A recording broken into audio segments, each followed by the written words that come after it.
The title is Calling Women Household Objects Now Permitted on Facebook After Meta Updated Its Guidelines.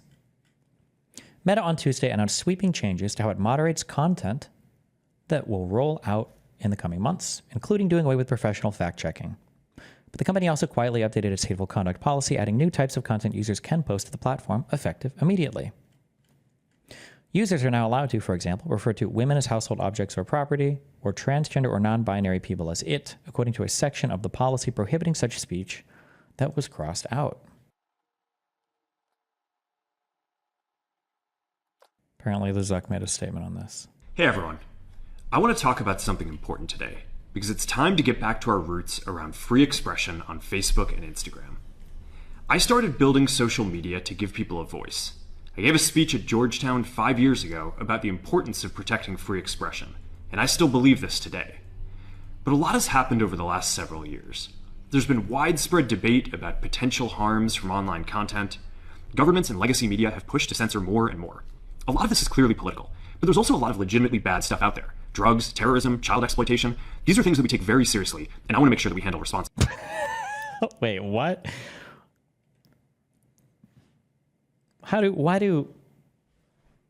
Okay, terrorism and child exploitation, very bad. Drugs? Is that really in the same class of thing there? Okay, Jesus Christ. But there's also a lot of legitimately bad stuff out there. Drugs, terrorism, child exploitation. These are things that we take very seriously, and I want to make sure that we handle responsibly.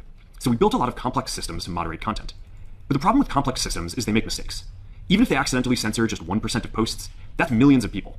And we've reached a point where it's just too many mistakes and too much censorship. The recent elections also feel like a cultural tipping point towards once again prioritizing speech. So we're going to get back to our roots and focus on reducing mistakes, simplifying our policies, and restoring free expression on our platforms.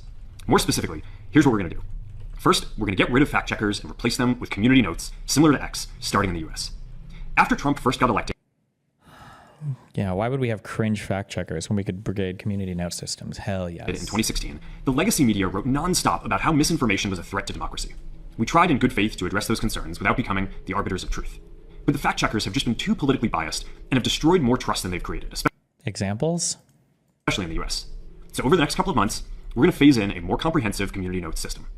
Second, we're going to simplify our content policies and get rid of a bunch of restrictions on topics like immigration and gender that are just out of touch with mainstream discourse.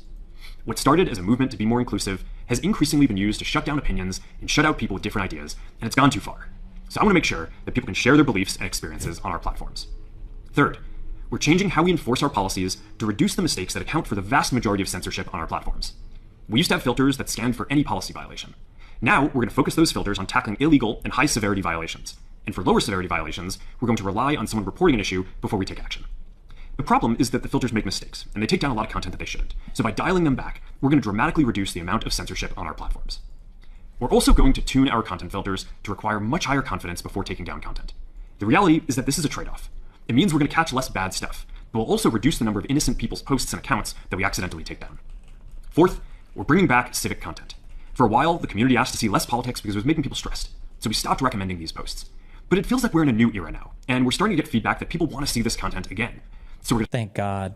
I was worried because one time I clicked on a Jordan Peterson post on Facebook and I didn't get recommended 400 other far-right authoritarian podcasts with Joe Rogan and Eric and Brett Weinstein and all the other like far-right conservative people. Thank God now I can go down that hole. Yes. We're going to start phasing this back into Facebook, Instagram, and Threads while working to keep the communities friendly and positive. Fifth, we're going to move our trust and safety and content moderation teams out of California and our... What the fuck? Not the California moderation teams. Our trust and safety and content moderation teams out of California. Please say to Austin, Texas. Please just say to Texas. Please say to Austin, Texas. Please, please, please, please, please. Yeah. And our US-based content review is going to be based in Texas.